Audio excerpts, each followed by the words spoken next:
কিছু কিছু পেশেন্ট আছে যেমন এরা খুবই তাড়াতাড়ি রেজাল্ট চায়।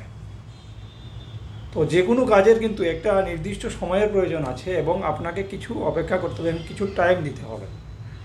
একজন পেশেন্ট এরকম বলছিল যে প্রত্যেক সপ্তাহে আমি 2 কেজি করে ওজন কমাতে চাই, তো আমাকে কত কম ক্যালোরি খেতে হবে।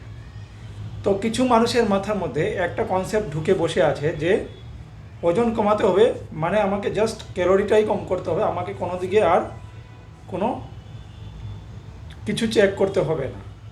তো বিষয়টাগুলো হলো এরকম না। আপনাকে তাড়াতাড়ি যে রেজাল্ট পেতে হবে সেই রেজাল্ট পাওয়ার জন্য আপনাকে কিন্তু এফোর্ট দিতে হবে।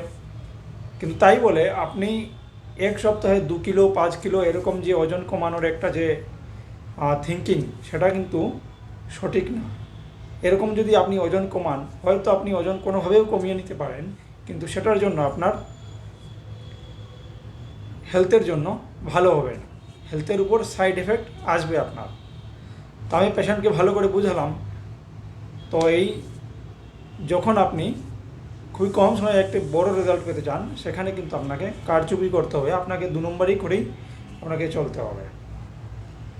তো এর জন্য একটা নির্দিষ্ট সময় আপনাকে দিতে হবে, তারপরে আপনি এটার রেজাল্ট ধীরে ধীরে পেতে শুরু করবেন। আর যখনই আপনি কোনো খাবার খাবেন, শুধুমাত্র ক্যালোরি কম করে আপনি 1000 ক্যালোরি খেয়ে নিলেন এরকম হবে না।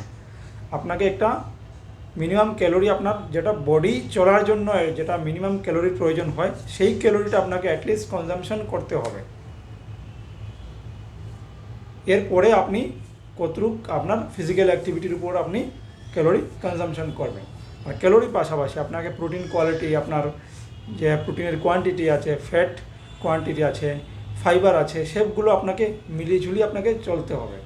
সুতরাং কোনো ইমিডিয়েট রেজাল্টের আশায় আপনি কোনো সময়ই থাকবেন না। আর যারা ইমিডিয়েট রেজাল্ট আপনাকে 2 কিলো 4 কিলো এক সপ্তাহের মধ্যে কমিয়ে দিচ্ছে,